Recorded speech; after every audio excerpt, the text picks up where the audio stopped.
সবসময় একরকম থাকবে। আপনারা যেটা বলেছেন আমরা দলে নাই, সেটা কিন্তু সঠিক না।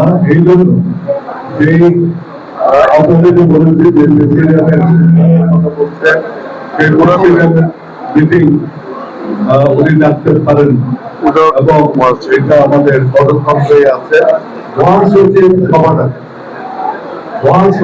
সভাটাকে আমি রিফিউজ করলে তিনি চেয়ারম্যানের সাথে আলোচনা করা হচ্ছে পর্যায়ে, আলোচনা করে তিনি করতে হবে আপনার মহাসচিব। আমি রিফিউজ করলে তো সুতরাং সেই সভাটা সম্পূর্ণ বেআইনি এবং সেটার কোনো এফেক্ট হবে না। এবং আপনার সপদে প্রতিষ্ঠিত একদম।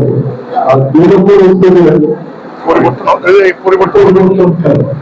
পরিবর্তন সময় তো অনেক পরিবর্তন হয়। আপনার আর্টিকেল 70 অনেক আলোচনা হয়েছে, অনুচ্ছেদ 70 সেটা তো আজকে সেটা পরিবর্তন অনেক আলোচনা হয়নি বলে যে হবে না সেটা হতে পারে।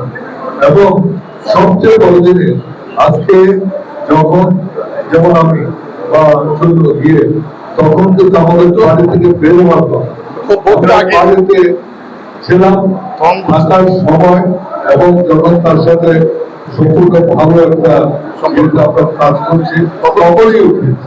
এখন এই তিনটা জিনিস আপনাদেরকে উঠিয়েছি, এইটা না যে তার একটা সিদ্ধান্ত নেওয়ার পরে আপনার এই সিদ্ধান্ত কিন্তু আমরা আগেই বিফোর এই সিদ্ধান্ত করা। সুতরাং আর সবচেয়ে বড় কথা হচ্ছে সময় পরে দলকে যদি সুসংগঠিত দলকে যদি আসলে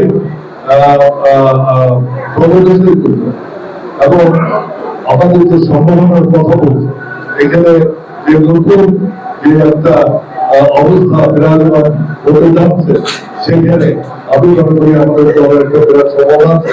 কিন্তু সেই সম্ভাবনাকে কাজে লাগাতে হলে পার্টিকে সম্পূর্ণভাবে গণতান্ত্রিক করতে হবে।